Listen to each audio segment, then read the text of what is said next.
Earthly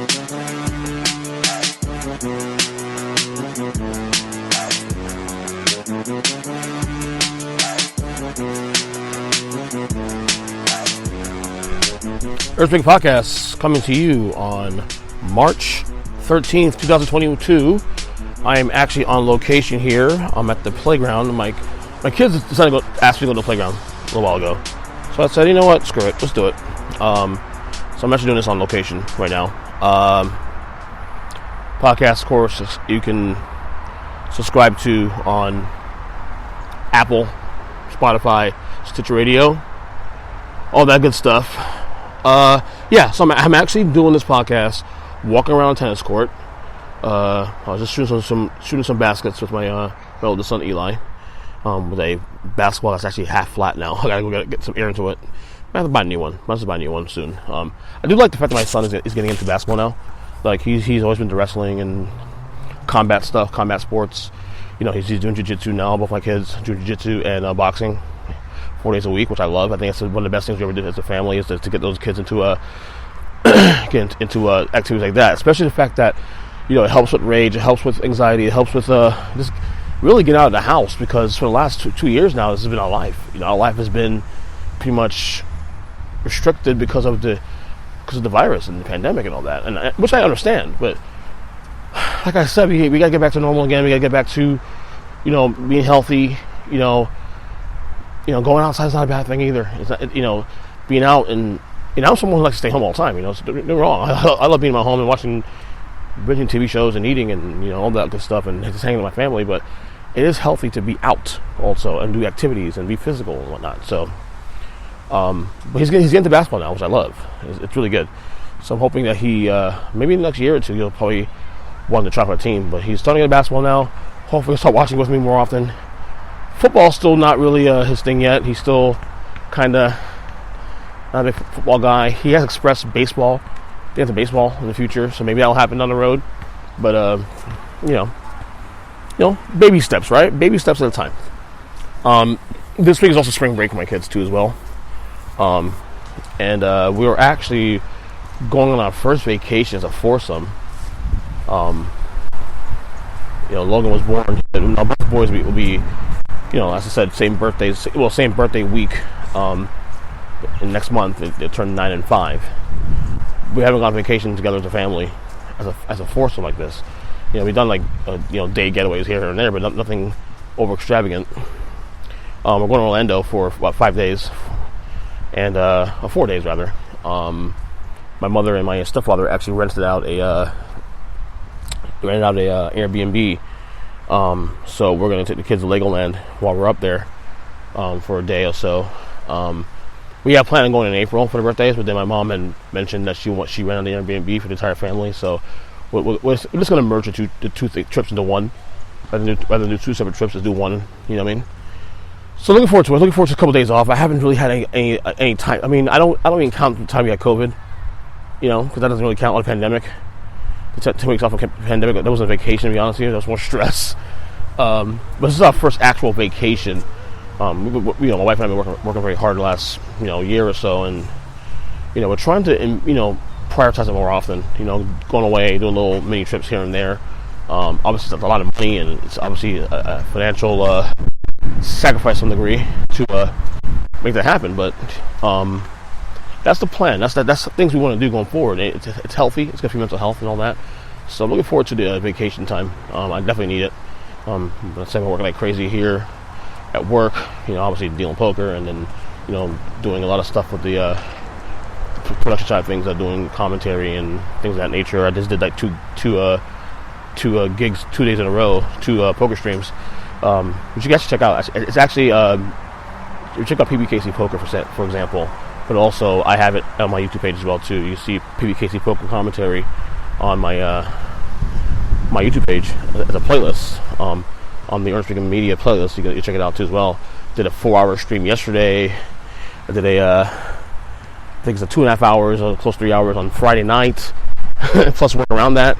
I love talking. Obviously, I do podcasting. I love doing podcasting, but it can wear you out sometimes, though.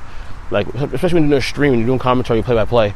It's work. It's work in terms of the of a different kind. Not to say physical, but trying to stay engaged into the game and making sure you're saying the right things, making sure you're also being entertaining to the audience, and the audience is growing too, especially, so which is really good. We just found out today actually that we're fixing an affiliate now with Twitch, which is good. So check it out, PBKC Poker on Twitch and on YouTube. That's what I do also as well, pretty often. Probably won't be on the air for about 2 weeks though, because I think next week, like I said, I'll be out of town this coming week. So, but that's what's going on in my life right now personally. Let's see, and that's the kind of thing also too. It falls into my next thing I'm talking about overcoming fears, because for a long time, doing something like that was something that was like it's out of my wheelhouse. Like talking about poker, while I love poker, it's not something I ideally would do, but you figure it out, you go through it, and once you do it, you get used to it. And also really on the production side of things, I've been someone that for my whole life have to be pushed to do things, because sometimes my internal fears and my anxiety of trying new things, gets in the way. When I started dealing poker, like back in 2013, now I had been working in the company for 10 years at that point, but I never dealt poker, and I just kind of got thrown into it, and I got through it. Same thing with learning production, same thing with doing this podcast, same thing with doing other things. And it's amazing how the mind works, though, because if you put your mind to it and you really embrace overcoming fears and just put your mind to it, and it sometimes it's a fear of failure, a fear of not doing enough, being enough. Well, it's a little windy out here, so if it's a little windy to hit one noise, I apologize. It's the wind out here. But like when you face fears, overcome fears, there's an extra layer of confidence that comes to you. And even though I've always faced different fears in my life going forward, there's always new ones that come around, and it's something. And with me, it seems it's a big deal, but it seems minor to a lot of other people, But I've been overcoming some fears lately, which is good. It's healthy, and it's getting more confidence that I now into my 40s, of course, And these are the things I also impress on my kids as well too. My boys who are, obviously they're getting older. They have their own fears they're gonna face, and it's important for me to be that source, of encouragement to them. I mean, if I can't do those things myself, how can I explain to my kids that, hey, listen, you got to push hard to do this and that. You know what I'm saying? So you just gotta try. You sometimes. I always say sometimes being uncomfortable, it's a great thing, because it means you're learning. We're always learning, no matter what age you get. We're always learning. Part of the reason why I love discussing things with people I don't agree with, or politically or whatever, is because I want to learn. I want to gather perspective. What exactly am I missing? Maybe I'm missing something. I don't know. I feel like having uncomfortable conversations is great. And I'm good at that. I know I am anyway. And a lot of people are willing to go that route. I am. Having political discourse with people about things that, that damn well you'll see eye on, but they're willing to have a discussion with you. It's something that, that's another part of overcoming fear. Another part of that is uncomfortability is actually not a bad thing. You know what I mean? Obviously, context matters in that as well too. Like you have to, it's gotta be something that's worth. It has to be productive too. Also, the thing you're uncomfortable about, it's gotta be something that's productive. At least that's how I would interpret that as being.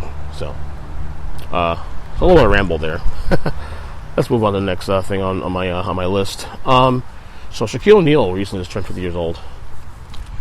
I've been reflecting on Shaq recently, because I think of all the NBA players in the history of the game that I've watched and appreciated, and just just kind of being that junkie, NBA junkie. I feel like I've been probably the harshest on Shaq, because in my opinion, when you look at his work, you look at his size and his skill set from the time he was drafted in 1992, and him coming to the league and just dominating from the word go. Like, to me, Shaquille O'Neal should be the greatest player of all time. he should be. He's not. He should be. You know, a guy that was 7'1", that in his prime, and even before his prime, you know, could move the way he did. You know, I remember Shaq's very first game because he played against the Miami Heat. He was a member of the Orlando Magic, and he played against the Heat. I remember on a Friday night, Heat Magic on Channel 33 in Miami, Florida. I was like 12 years old. And I remember him just dominating Ronnie Cycli in that first game. Just dominating him. No one could stop him. He was running up and down the court. He was dominating on defense. He was slamming the ball left and right. I remember saying, "Oh my God, he's going to change his league. He's going to change his league." And he did. He was dominant. He was, for a good, you know, especially his peak years in LA when they won three straight titles between 2000 and 2002. For a good 3-4 year stretch, he was probably the most dominant force I think I've ever seen on a basketball court in those 3 years. Like I was Michael Jordan, you know, a little longer stretch, and we've seen peaks of Steph Curry, we've seen peaks of Larry Bird, but Shaq, and when you look at the dominant factor in terms of just his size, and no one, I mean, he was just leaps and bounds better than anybody else at that position. But then he didn't take care of himself either after 2002. You know, he decided to have surgery on company time, you know, and he kind of just fell off really fast. Like, after his dominant 2002 run, he had a couple good years after that, but he really fell off after that. Like, for a guy of his stature, he really fell off pretty quickly. Now, you can say, well, he's a center, so obviously that's bound to happen, but I think a lot of things could have been prevented had he taken care of himself. I've always, when we do these top 10 lists and who's great for us all the time, I've always fought with Shaq to be in the top 10 because, you know, he was always like 10 or 11. I always keep on at 10 because I think I had some resentment for Shaq, even though he came to Miami, he won a ring down here with the Heat. You know, I was always appreciative of that. It just didn't feel like he felt like the most disappointing all-time great in history of the game. And I think I used to judge him harshly on that. You know, I've kind of sort of like assessed that differently now because I think when you look at things with a biased eye and you don't see the full contextualized situation, you know, contextualized thing, or look at things in context, and not look at things fairly either, you know, you can get lost. And I think after a while, I started appreciating Shaq more. And I think it really was his Orlando run I think we started to appreciate more. But we know how good he was in LA. We know how good he was decent in Miami also too for a good year or two. So Shaq is like number 10 for me all time, I guess. I go 10A, 10B between him and Elijah Wan. You know, but you know, it's funny, like with time comes more wisdom. You know, time away. He was fun to watch. Shaq was fun. You know, even with the resentment I did have of him and not being able to attain even greater heights, you know, because of personal things. There's no doubt that Shaquille O'Neal is a top 10 player of all time. I mean, you can't be that dominant for a good stretch and not have to consider that guy being in the top 10. You know what I'm saying? He was that good. And I think appreciating his Orlando years, especially too, has started to really kind of like, okay, back away a little bit, you know, look at this more context. He was great from the word go. He was great for good 10, 11, 12 years. You know, that should be good enough to crack a 10. He has 4 titles, too. You know, he was the best player, arguably, on all 4 title teams. Well, the Heat team in 06, he was not the best player of the team. He was still the core player, but not the best player. That was Dwayne Wade. But, you know, 50 years old. I mean, Shaq at 50. I remember Shaq coming in the league at 20. Was it 20? What was he, 23? 22? Remember? Came in 92. So he's 50 now. And that was 30 years. He was 20. Yeah. So 30 years ago. Yeah, what a long time. Time just flies, man. Wow. So, salute to Shaq for a great career. And another thing, too, also, when he came to TNT, you know, years back, wasn't a fan of it at the time because I was a fan of Kenny, Ernie, and Charles. You know, just the 3, and then Shaq goes there and like, oh, great, this is great. You know, shake up the team there. But honestly, you know, as time has gone on, he's fit well on that team with Ernie and Kenny and Charles. And you know, with rumors about Barker retiring from from doing that in 2 years. Shaq will be if Shaq stays there, obviously he's going to be a great, fit for replacing Barkley if it does happen. I mean, we hear Barkley saying the next 2 years to retire, but I won't believe it until I see it. So again, look at Shaquille O'Neal, 50 years old. Some NFL talk real quick. Carson Wentz traded to the Washington Commandos. I am still not used to the Washington name, the Commandos. I'm not used to it. I think it'll take a long time to get used to it. In fact, I probably would rather them be called the Washington Football Team for a little while longer. The former Redskins, of course, obviously. Carson Wentz, Indianapolis Colts traded him to the Commandos for future picks and all that good stuff. Its details are, just look it up. No fat check here. I'm going to say something here. It might not be a popular take here, but follow me. I think the Colts panicked here. I think Jim Irsay, the Colts owner, panicked here. I think Jim Irsay is pissed off, and he has a right to be pissed off, for the way things ended last year, where the Colts had a chance to clinch the playoff spot with just a win in the next 2 weeks, lose to the Raiders in Week 17, lose embarrassing fashion to the Jaguars in Week 18. And I think Jim Irsay reacted based on that alone. Although Carson Wentz had actually a really good year. I think he had 27 touchdowns, 7 interceptions. His touchdown turnover ratio was one of the best in the league last year. The Colts started in a hole, 1-4 last season, and and that's what Wentz being out for a couple weeks, and Quentin Nelson, they're arguably the best player on the team in the offensive line, being out. A team they had a pretty average at best receiving core, and they were in the mix to make the playoffs. I think the Colts honestly panicked here. And I'm going to say something here that's going to be probably more offensive. I don't give a shit, quite frankly. I think Jim Irsay is a fucking nut job. I think Jim Irsay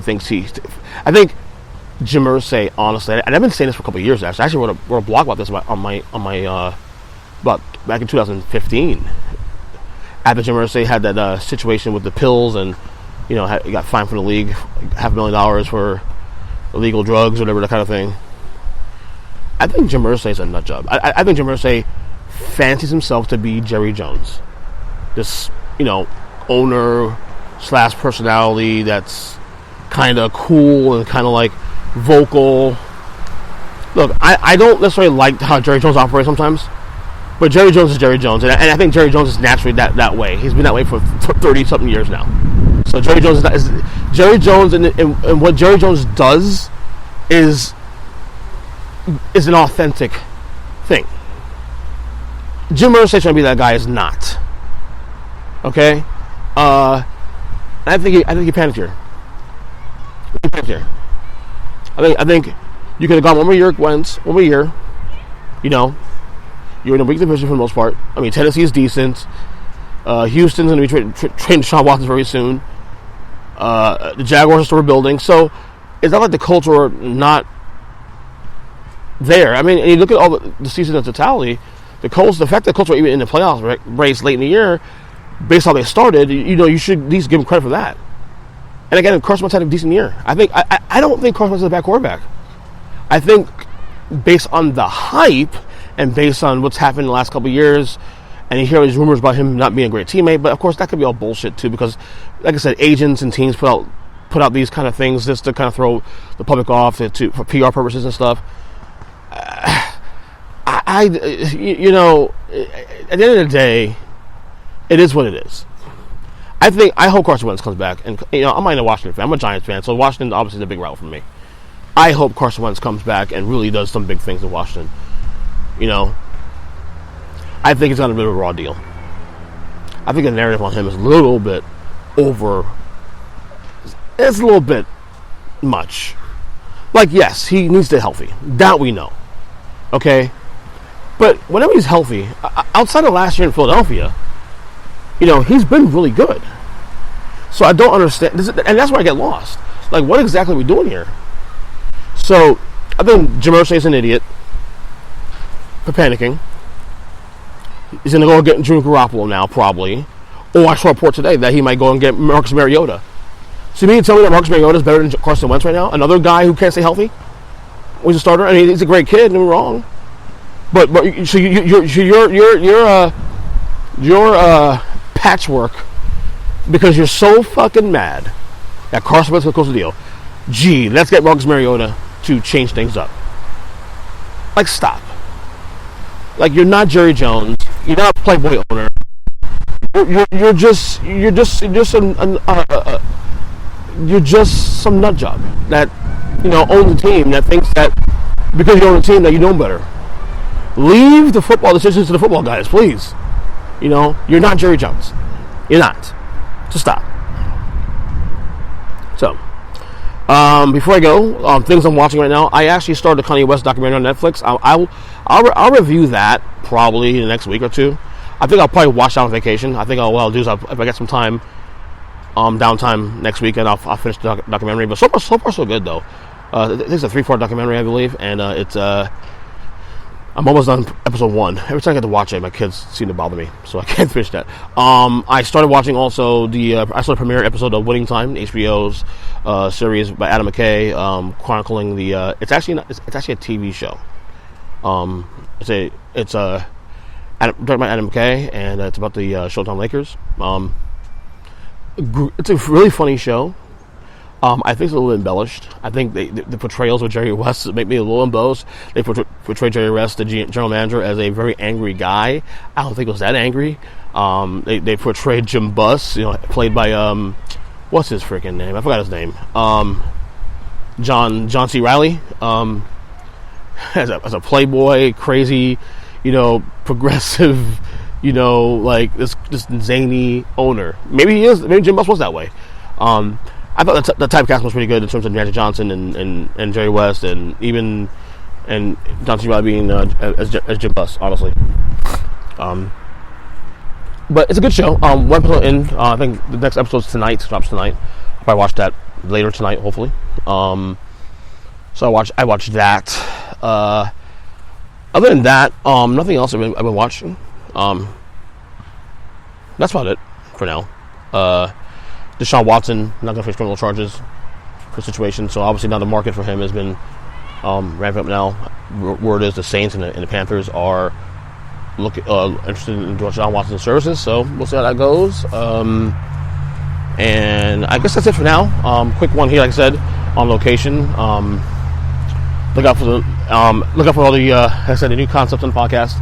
Like I said, we're going to be doing you'll see a new pop culture type concept very soon on this feed. We're actually going to do a Football's Awesome probably when I get back from vacation. Because by then, free agency will be a couple days in. We'll react to the Russell Wilson trades and all that stuff, all the quarterbacks on the go, and and all that stuff. So again, I'm on Twitter, Earnestly, Earnest Speaker Podcast at any podcast catcher. And I guess that's for now. Talk to you guys later. God bless y'all. Take care. See ya.